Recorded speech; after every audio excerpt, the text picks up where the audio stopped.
The source having wavelength of 600 nanometers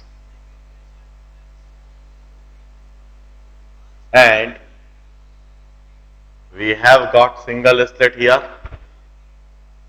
and we have got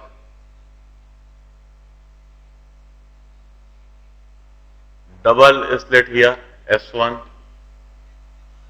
and S2.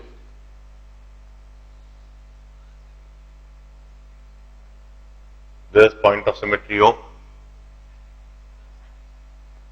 Let us say this distance is 130 centimeters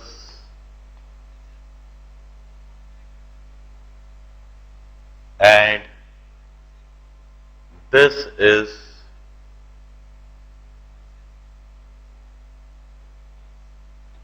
0.3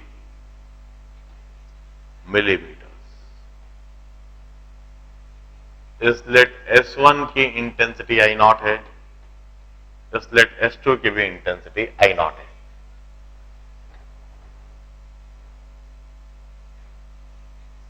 यहां तक everything is well familiar data. सबसे पहले तो fringe width बता दीजिए. Fringe width बता दीजिए, maximum intensity और मिनिमम इंटेंसिटी बता दीजिए.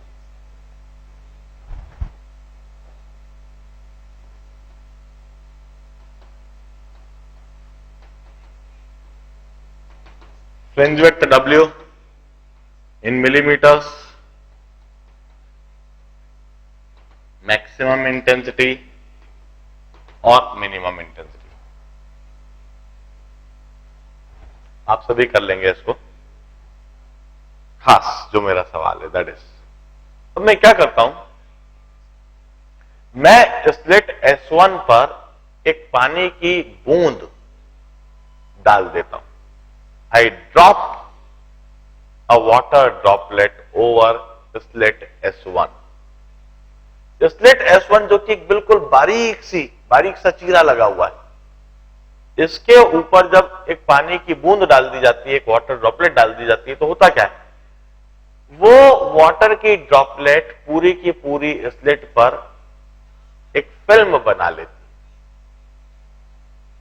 है. स्लिट S1 पर एक वाटर फिल्म बन जाएगी. इस तरह से हम उसको दिखा सकते हैं. टी थिकनेस की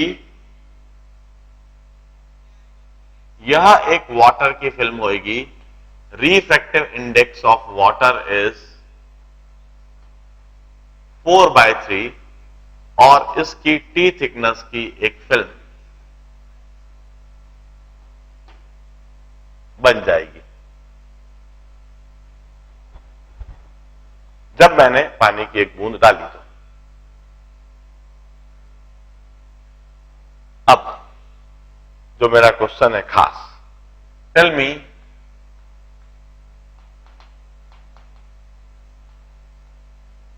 minimum T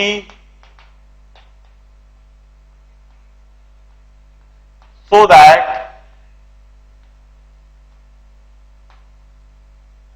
dark at O, point O पर डार्क बने, इसके लिए मिनिमम टी की वैल्यू बताइए.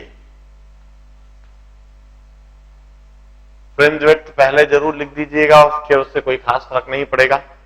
पॉइंट O पर डार्क बनने के लिए minimum thickness of water film क्या हो, यह बताइए. और इस तरह की फिल्म बन जाने से वहां पर फ्रिंज विड्थ पर क्या फर्क पड़ेगा, फ्रिंज पैटर्न पर क्या फर्क पड़ेगा, मैक्सिमम और मिनिमम इंटेंसिटी पर क्या फर्क पड़ेगा, यह सारी बातें भी डिस्कस कीजिए और वहीं पर इन सारे पॉइंट के जवाब भी लिख दीजिए कि आप क्या सोचते हो. हाँ हाँ,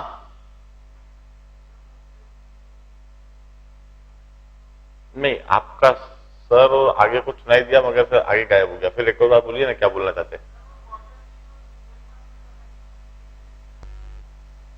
उसकी थिकनेस टी दिखाई है मैंने, टी, उसकी थिकनेस मैंने टी दिखा दी है। और रिफ्रैक्टिव इंडेक्स वाटर का हमेशा 4/3 ही लिया जाता है, होता ही 4/3।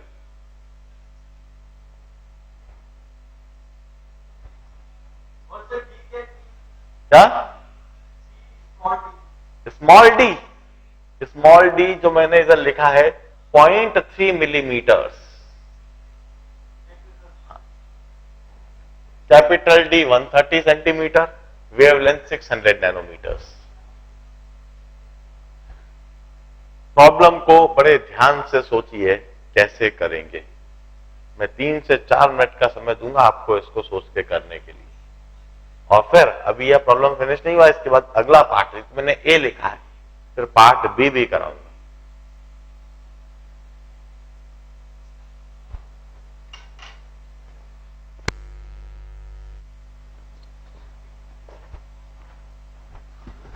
चलिए मैं प्रॉब्लम को डिस्कस करा देता हूं। देखिए,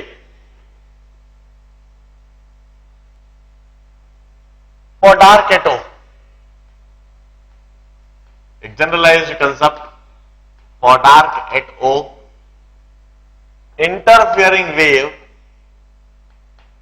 must be in opposite phase, means interfering wave must be at the phase of odd multiple of pi, or interfering wave must be at the path difference of odd multiple of lambda by 2. Interfering wave के बीच में path difference odd multiple of lambda by 2 होना चाहिए।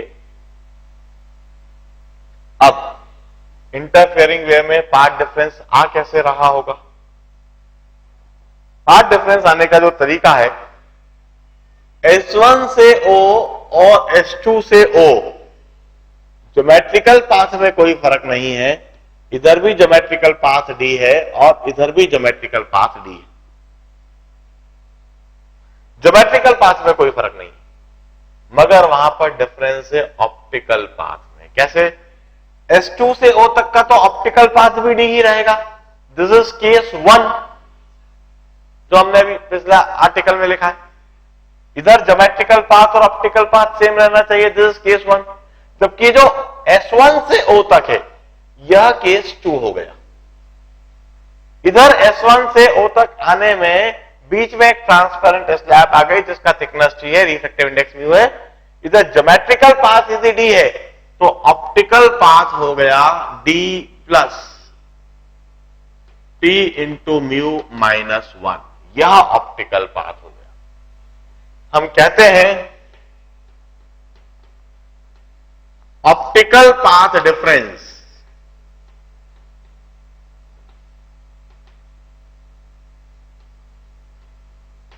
Is T into mu minus 1। दोनों interfering wave में optical path difference T into mu minus 1 है,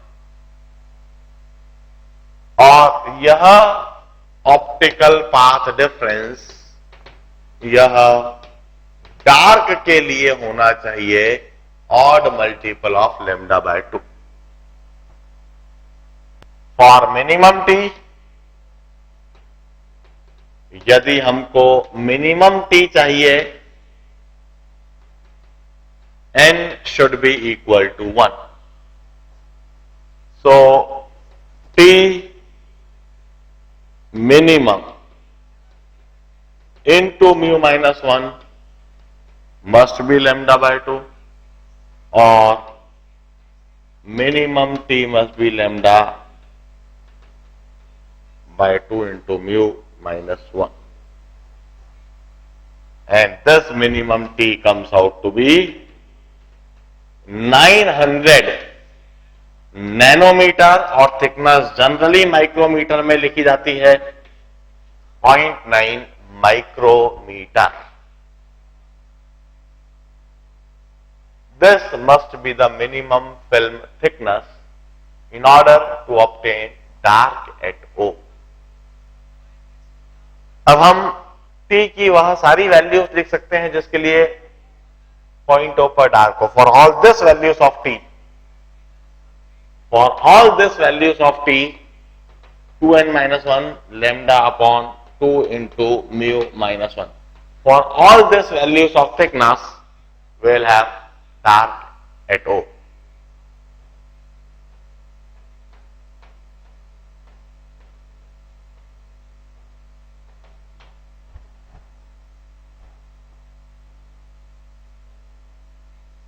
अब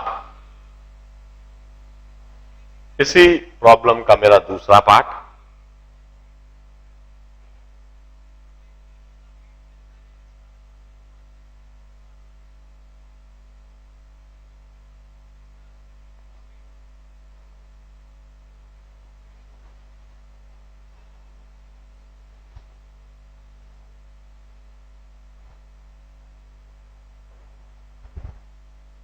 the second part is, if thickness is equal to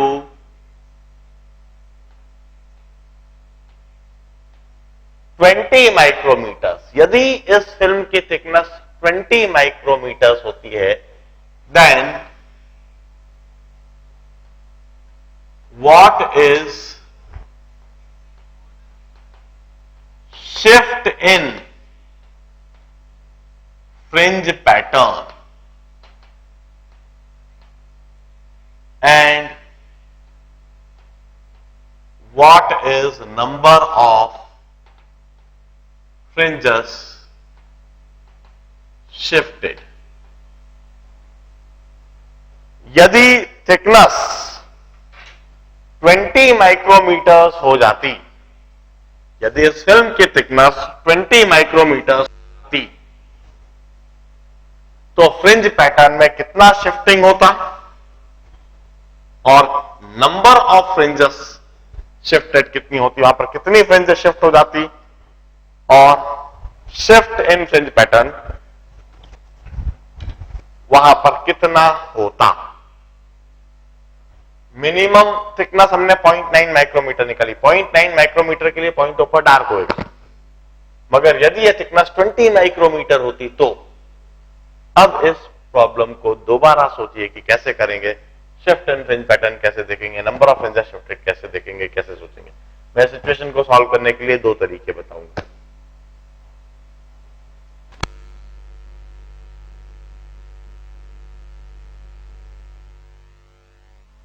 ना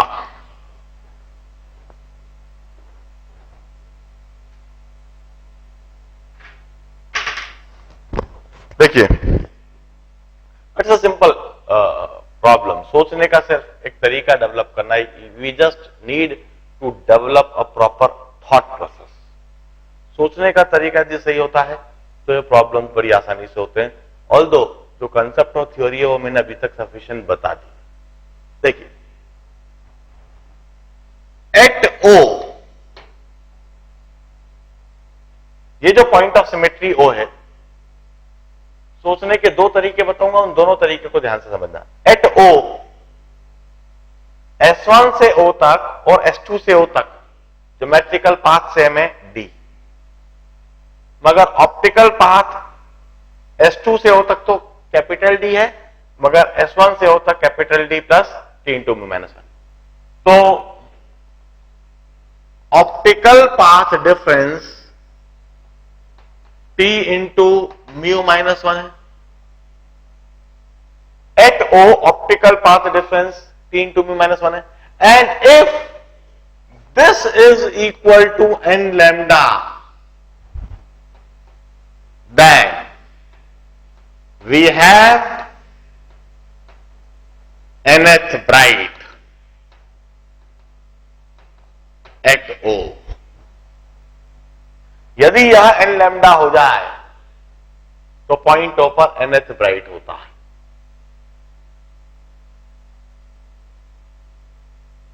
n is equal to T into mu minus 1 upon lambda.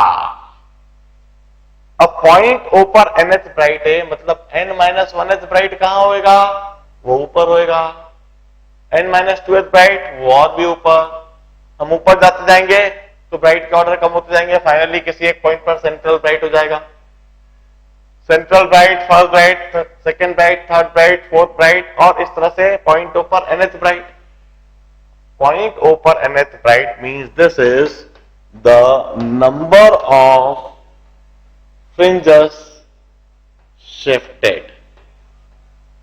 Point O पर यदि nth bright आ गई है, इसका मतलब इतनी ही ब्राइट फ्रिंज ऊपर की तरफ शिफ्ट हो गई।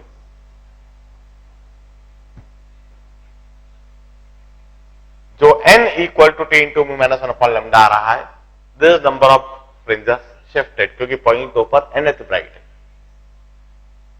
तो central bright, first bright, second bright, third bright से लेकर n माइनस 1 ब्राइट तक ऊपर रही होगी, मतलब वो ऊपर की तरफ शिफ्ट हो गई होगी। अब मैं इसे सॉल्व करने का तरीका देख लेता हूं। t की जगह मैं लिखता हूं 600, t की जगह 20 micrometre means 20 into 10 to the power minus 6, mu minus 1 की जगह 1/3 और लैम्डा की जगह 600 into 10 to the power minus 9।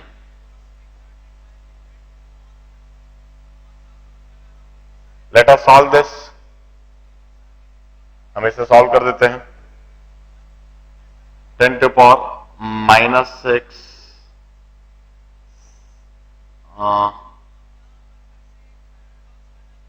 और ये माइनस, 0 से 0 कट गया, 10 टू पावर माइनस 3 माइनस 2, तो ऊपर हो गया 100, सो 200 अपॉन 3 इंटू 6 और 100 upon 18, 100 upon 9 means n is 11 integer 1/9.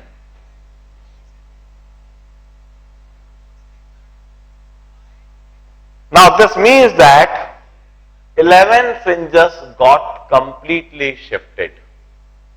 11 fringes got completely shifted, while 1/9th portion of 12th fringes shifted.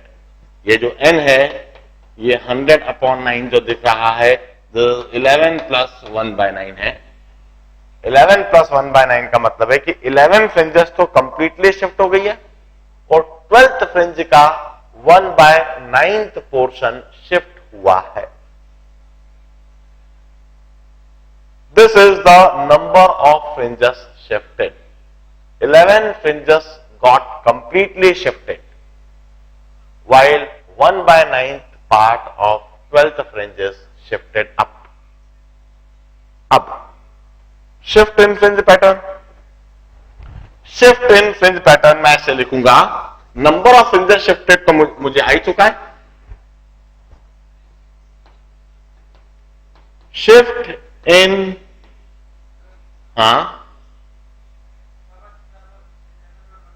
मैं अवश्य, मैंने क्या कहा, समझाने के दो तरीके बताऊंगा मैं, एक बार नहीं 2 बार और समझाऊंगा भी। शिफ्ट इन फ्रिंज पैटर्न, मैं कहता हूं shift in fringe pattern is number of fringe shift, number of fringes shifted into fringe width.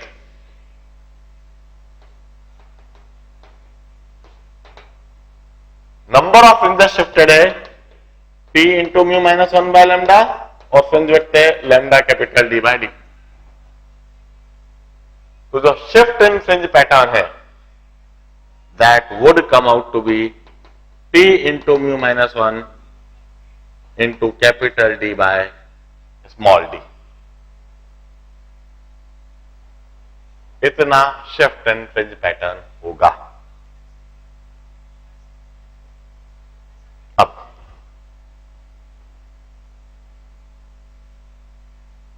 मैं एक और बात हुए प्रॉब्लम को समझाता हूं। सबसे पहली बात, एक कंक्लूजन कि जब आपने इस तरह की वाटर फिल्म डाली तो फ्रिंज विड्थ पर कोई फर्क नहीं पड़ेगा। फ्रिंज विड्थ बिल्कुल वैसे की वैसी ही रहेगी जैसे कि बिना फिल्म के थी। मैक्सिमम इंटेंसिटी पर कोई फर्क नहीं पड़ेगा, मिनिमम इंटेंसिटी पर कोई फर्क नहीं पड़ेगा, फ्रिंज पैटर्न पर भी कोई फर्क नहीं पड़ेगा। यदि इस तरह की फिल्म डालने से कुछ होएगा तो सिर्फ यही होएगा कि पूरा का पूरा फ्रिंज पैटर्न जो इधर बन रहा था वो हल्का सा ऊपर ऐसे शिफ्ट हो जाएगा। सेंट्रल ब्राइट जो पॉइंट ओ पर थी वह सेंट्रल ब्राइट कहीं ऊपर आ जाएगी। पूरा का पूरा फ्रिंज पैटर्न स्क्रीन के ऊपर शिफ्ट हो जाएगा, बस यही होएगा और कुछ नहीं होएगा। अब हमसे पूछा गया इफ थिकनेस इज 20 माइक्रोमीटर, यदि थिकनेस 20 माइक्रोमीटर है तो फ्रिंज पैटर्न में शिफ्टिंग कितना होएगा और नंबर ऑफ फ्रिंजेस कितनी शिफ्ट हो जाएगी। तो इसे सोचने के लिए मैंने कहा कि पॉइंट ओ पर इंटरफियरिंग वेव्स जो हैं, इन इंटरफियरिंग वेव्स में geometrical path difference t into mu minus 1 का है। ये हमने पहले ही समझ लिया था। ज्योमेट्रिकल पाथ तो d है दोनों का, मगर इसका ऑप्टिकल पाथ d रहेगा और इसका optical path d plus t into mu minus 1 हो जाएगा। ये केस 1 और ये केस 2 जो हमने ऑप्टिकल पाथ के कंसेप्ट में सीखे। तो दोनों के ऑप्टिकल पाथ में t इंटू म्यू माइनस 1 का डिफरेंस होगा। और यदि यह ऑप्टिकल पाथ का डिफरेंस n लैम्डा के बराबर है, optical path difference is delta x is equal to n lambda, then that is the condition of nth bright at that point. कहीं पर भी यदि optical path difference n lambda होता है then we always have nth bright at that point. इस condition पर point O पर nth bright होगा, और यदि इस कंडीशन पर इस पॉइंट पर nth ब्राइट है तो सेंट्रल ब्राइट कहां होगा? सेंट्रल ब्राइट या तो ऊपर होगा या नीचे होगा। इस केस में ऊपर होगा क्योंकि फिल्म ऊपर बनाई है, ऑप्टिकल पाथ इसका बन रहा है। सेंट्रल ब्राइट कहीं इधर होगा। सेंट्रल ब्राइट इधर, फर्स्ट ब्राइट इधर, सेकेंड ब्राइट इधर, थर्ड ब्राइट इधर, फोर्थ ब्राइट इधर, फिफ्थ ब्राइट। अब जब मैंने आंसर निकाल लिया है तो पूरा जो सिचुएशन है बिल्कुल वैसी की वैसी ही बनाता हूं। यह सेंट्रल ब्राइट इधर कहीं,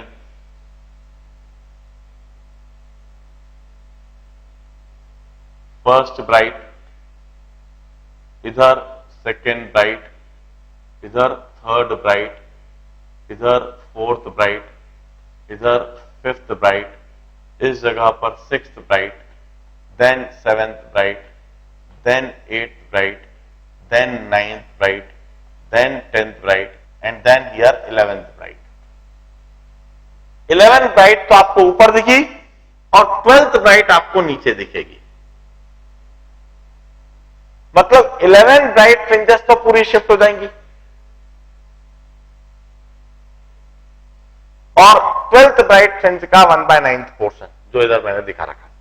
किसी भी पॉइंट पर n लैम्डा यदि पाथ डिफरेंस हो तो वहां पर nth ब्राइट होगी, मतलब सेंट्रल ब्राइट से लेकर n-1 ब्राइट तक ऊपर होगी। सेंट्रल ब्राइट से n-1 ब्राइट तक यदि ऊपर है तो n फ्रिंजेस ही वहां पर शिफ्ट हो जाएंगी। तो ये जो n की वैल्यू आ रही है t into mu minus 1 upon lambda, this is the number of fringes shifted.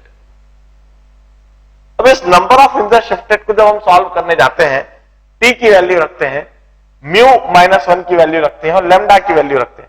In values को जब हम सॉल्व करते हैं तो इस तरह से वह प्रॉपर या इम्प्रॉपर फ्रैक्शन आ सकता है। जैसे कि इस केस में यह इम्प्रॉपर फ्रैक्शन आया है 100/9। यह इम्प्रॉपर फ्रैक्शन 100/9 जो आया है इसको यदि मैं मिक्स्ड फ्रैक्शन में लिखूंगा तो इस तरह से लिख सकता हूं 11 इंटीजर 1/9 मीन्स 100/9 का मतलब है 11 प्लस 1/9। इसका मतलब है कि 11 फ्रिंजेस तो पूरी शिफ्ट हो गई है और 12th फ्रिंज का पूरा फ्रिंज शिफ्ट नहीं हुई है, उसका सिर्फ 1/9 पोर्शन ही ऊपर शिफ्ट हुआ है, 8/9 पोर्शन नीचे रह गया है। अब इसके बाद मैंने पूछा what is shift in fringe pattern, fringe pattern में शिफ्टिंग कितना हुआ। शिफ्ट इन फ्रिंज पैटर्न के लिए मैंने जो लॉजिक लगाया, भाई नंबर ऑफ फ्रिंजेस शिफ्टेड आपने निकाल दी, number of fringes shifted into width of each fringe, that is the total shift in fringe pattern, यहां से यहां तक। This is shift in fringe pattern.